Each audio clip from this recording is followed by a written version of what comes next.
নতুন মুখ্যমন্ত্রী শান্তিকুঞ্জের বাড়িতে কালকে ফিরেছেন কলকাতা থেকে কাঁথি। এই মুহূর্তে যে ছবি আমি দেখছো শান্তিকুঞ্জের বাড়ির ছবি, এবং সেখানে বাইরে কিন্তু অনুগামীদের ভিড় চোখে পড়ার মতো। গতকালকে রাতে তিনি যখন কলকাতা থেকে কাঁথি আসছিলেন, যে ছবি একটু আগেই আমরা তুলে ধরলাম, দেখলাম আমরা রানীহাটি, পাঁচলা, উলুবেড়িয়া, কোলাঘাট বিভিন্ন জায়গায় অনুগামীরা তারা তাকে ঘিরে উচ্ছ্বাস, আবেগ, এবং কোথাও তাকে মালা পরাতে লোকের ভিড়। হনুমান মন্দিরের রানীহাটিতে পুজো দিতে নামলেন শুভেন্দু অধিকারী, কোথাও আবার একেবারে মঞ্চ অবধি তাকে যেতে হলো রাত্রির 11টার পর। 12টার সময় মধ্যরাতে মহিলাদের ভিড় রাস্তায় মালা পরানোর জন্য। আজকেও বিভিন্ন এলাকা থেকে মানুষরা এসেছেন, আমি কথা বলবো। কোথা থেকে এসছেন? শালবনী জঙ্গলমহল। জঙ্গলমহল থেকে এসছেন মুখ্যমন্ত্রীকে শুভেচ্ছা জানাতে? অবশ্যই। কথা হয়েছে, দেখা হবে? হ্যাঁ, দেখা হবে। ডায়মন্ড হারবার থেকে এসেছেন, আমি যাচ্ছি একবার।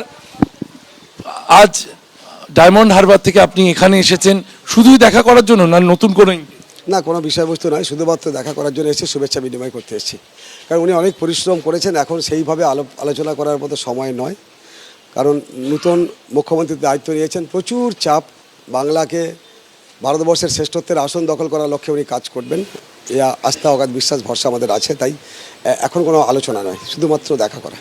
কথা বলছিলাম প্রাক্তন বিধায়ক দীপক হালদারের সঙ্গে, এবং বাইরের ছবিটা একবার শ্যামল জানাকে দেখাতে বলবো। এই যে রাস্তা, যেখানে শান্তিকুঞ্জের যে বাড়ি, অর্থাৎ মুখ্যমন্ত্রীর বাড়ি যে গলিতে, সেই গলির মুখেও কিন্তু অসংখ্য অনুগামী তারা দাঁড়িয়ে রয়েছেন। নিরাপত্তার কারণে এই গলিতে ঢুকতে দেওয়ার সময় কিন্তু ভিড় করা বারণ। আমি সরাসরি চলে যাব সেই মানুষদের কাছে যারা দীর্ঘক্ষণ জড়ো হয়ে রয়েছেন সেখানে। কোথা থেকে এসছেন আপনারা? নন্দকুমার ব্লক থেকে এসেছি। নন্দকুমার ব্লক থেকে কখন এসেছেন? আমরা সকাল 7টা নাগাদ পৌঁছে গেছি এখানে। 7টা নাগাদ। কথা হয়েছে কারোর সঙ্গে? দেখা হবে মুখ্যমন্ত্রী? কিছু কথা হয়নি, কিন্তু আমরা নতুন মুখ্যমন্ত্রী শুভেন্দুবাবুকে শুভেচ্ছা এবং প্রণাম জানাবো বলে এসেছি। অর্থাৎ বিভিন্ন জায়গা থেকে মানুষ আসছেন, কেউ ডোমকল থেকে এসেছেন, কেউ ডায়মন্ড হারবার থেকে এসেছেন, এবং অনেকে নন্দকুমার থেকে এসেছেন। পূর্ব মেদিনীপুরের বিভিন্ন প্রান্তের মানুষ তারা তো আসছেনই, হাতে ফুল নিয়ে তারা জড়ো হয়েছেন কাঁথিতে শান্তিকুঞ্জের অনতি দূরে। কারণ মুখ্যমন্ত্রী যখন বেরোবেন তারা শুভেচ্ছা জানাতে চান, তারা তাদের বার্তা তুলে দিতে চান মুখ্যমন্ত্রী শুভেন্দু অধিকারীর কাছে। 25শে বৈশাখে পশ্চিমবঙ্গের রাজনীতিতে তৈরি হলো নতুন ইতিহাস। ব্রিগেডে প্রথম বিজেপি সরকার শপথ গ্রহণ করলো। মুখ্যমন্ত্রী হলেন শুভেন্দু অধিকারী। শনিবার ইতিহাসের সাক্ষী রইল ব্রিগেড। হুটখোলা গাড়িতে শুভেন্দু এবং শ্রমিককে পাশে নিয়ে শপথ মঞ্চে প্রধানমন্ত্রী। গাড়ি থেকে নেমে হেঁটে গেলেন জনতার মধ্যে দিয়ে। শুভেন্দু অধিকারীর শপথ সাক্ষী রইলেন নরেন্দ্র মোদী। ব্রাহ্মণ থেকে তফসিলি, ওবিসি, রাজবংশী, আদিবাসী, মহিলা, বিজেপির মন্ত্রিসভার সমাজের নানা স্তরের প্রতিনিধিরা। মন্ত্রী হলেন দিলীপ ঘোষ, অগ্নিমিত্রা পাল, নিশীথ প্রামাণিক থেকে অশোক কীর্তনিয়া, ক্ষুদিরাম টুডু। আমি শুভেন্দু অধিকারী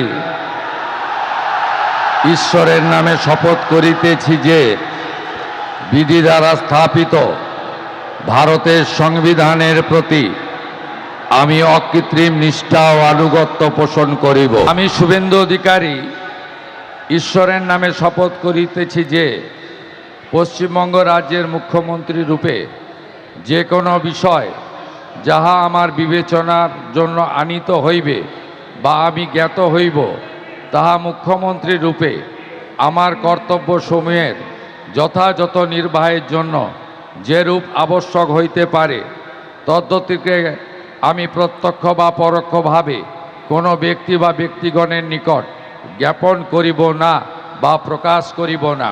আমি ভারতের সার্বভৌমত্ব ও অখণ্ডতা রক্ষা করিব। পশ্চিমবঙ্গ রাজ্যের মুখ্যমন্ত্রী রূপে আমার কর্তব্যসমূহ নিষ্ঠাপূর্বক এবং বিবেকসম্মতভাবে নির্বাহ করিব এবং ভয় বা পক্ষপাত, প্রীতি বা বিদ্বেষ রহিত হইয়া সকল শ্রেণীর জনগণের প্রতি সংবিধান ও বিধি অনুসারে ন্যায় আচরণ করিব।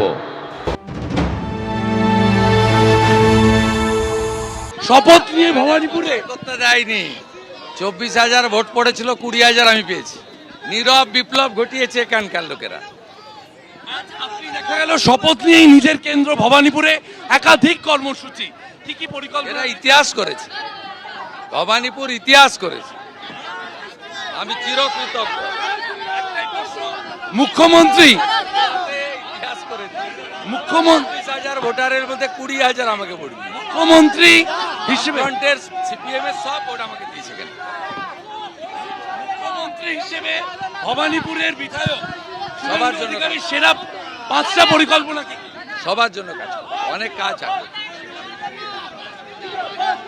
একদিকে আওয়াজ উঠছে ভবানীপুর কেন্দ্র যেন না ছাড়েন মুখ্যমন্ত্রী শুভেন্দু অধিকারী, আর তিনি বারবার বলছেন কাজ করব সকলের জন্য, এবং রেকর্ড ভোটে এই এলাকা তাকে জিতিয়েছে। তাই শপথ নিয়েই ভবানীপুরের চেতলা এলাকায় এলেন শুভেন্দু অধিকারী। ক্যামেরায় শ্যামল জানার সঙ্গে শিবাশিস মৌলিক, এবিপি আনন্দ, কলকাতা। পশ্চিমবঙ্গে তৈরি হলো বিজেপির প্রথম সরকার। নবম মুখ্যমন্ত্রী হিসেবে শপথ নিয়েছেন শুভেন্দু অধিকারী, আর শপথ গ্রহণের পর তিনি প্রথমেই পৌঁছে যান জোড়াসাঁকোয়। গতকাল ছিল 25শে বৈশাখ। রবীন্দ্রনাথ ঠাকুরের আবক্ষ মূর্তিতে মাল্যদান করলেন নতুন মুখ্যমন্ত্রী শুভেন্দু অধিকারী।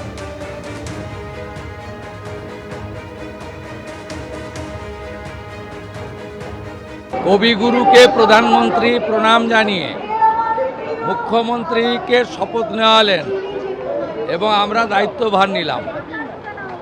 বাংলা বাঙালির সংস্কৃতি কবিগুরুর চেতনাতে, কবিগুরুর ভাবনাতে হবে, তার আজকে শুভ সূচনা। একটাই মন্ত্র স্বামীজির, চোরইবতী চোরইবতী। বাংলা বাঙালি, বাংলার সংস্কৃতি কবিগুরুকে বাদ দেওয়া হয় না। তাই রবীন্দ্র জয়ন্তীতে বাংলায় নতুন জাগরণের আজ সূচনা। নতুন সরকার দায়িত্ব নিল। এবিপি আনন্দ, এগিয়ে থাকে, এগিয়ে রাখে।